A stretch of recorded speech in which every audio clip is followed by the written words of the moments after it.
शरीर में गांठ पड़ गई, गठान हो गई हो, शरीर के किसी भी अंग में अगर गांठ पड़ी है और उसका जांच करवाने का डॉक्टर ने बोला है और जांच करवाने के लिए आप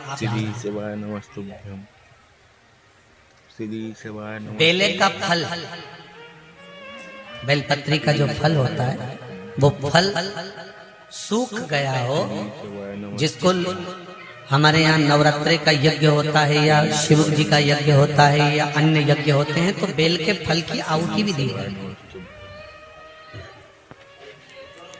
है। बेले का फल जो सूख गया, सूखा हुआ फल जलाकर उसकी भस्म तैयार करना, उस भस्म को पीपल के पत्ते पर रखकर पिपलेश्वर महादेव का नाम लेकर, कौन से महादेव? पिपलेश्वर महादेव का नाम लेकर बेलपत्री के वृक्ष के नीचे रख लेना और पिपलेश्वर महादेव का ही नाम लेकर बाबा देवाधिदेव महादेव से विनती कर कर जो रोग है और गठान कितनी है उस गठान की जांच कराने जा रहे हैं, यह भाव वर्णन कर कर उस भस्म को लेकर आ जाए शिव मंदिर पर, उसको थोड़ी सी देर रखकर पिपलेश्वर महादेव का स्मरण कर कर उसको लेकर आइए और उस गठान वाली जगह पर उस भस्म को लगाकर फिर आप जांच के लिए जाइए। मेरा देव अधिदेव महादेव चाहेगा तो जिंदगी में कभी बड़ी बीमारी धीरे धीरे धीरे धीरे रोग उस गठान वाली जगह पर अगर पिपलेश्वर महादेव से भस्म भी शंकर के नाम से पिपलेश्वर महादेव के नाम से लगाई जाए तो गांठ भी धीरे धीरे गलना प्रारंभ हो जाती है। पिपलेश्वर कौन है? पिपलेश्वर महादेव।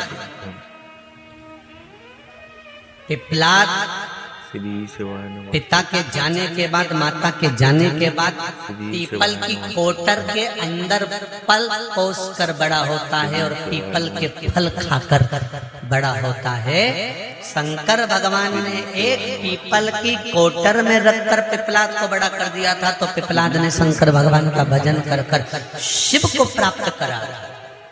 तो शंकर भगवान ने जब पिपलाद को दर्शन दिया था तो पिपलेश्वर महादेव शिव जी का नाम हुआ था।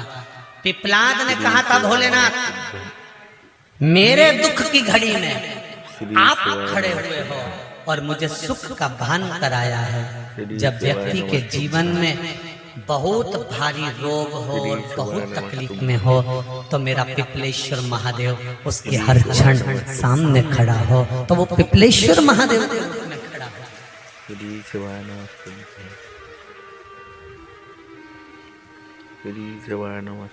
काशी में शंकर भगवान पर भस्म चढ़ती है, उज्जैनी में भगवान शंकर पर भस्म चढ़ती है।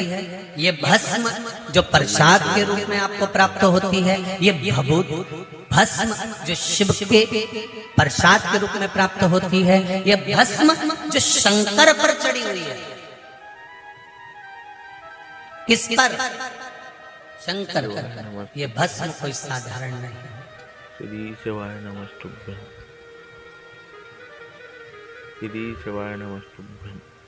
इसका प्रयोग कहाँ करना है, कैसे करना है, कब करना है, यहाँ तक इसका वर्णन है महाराज।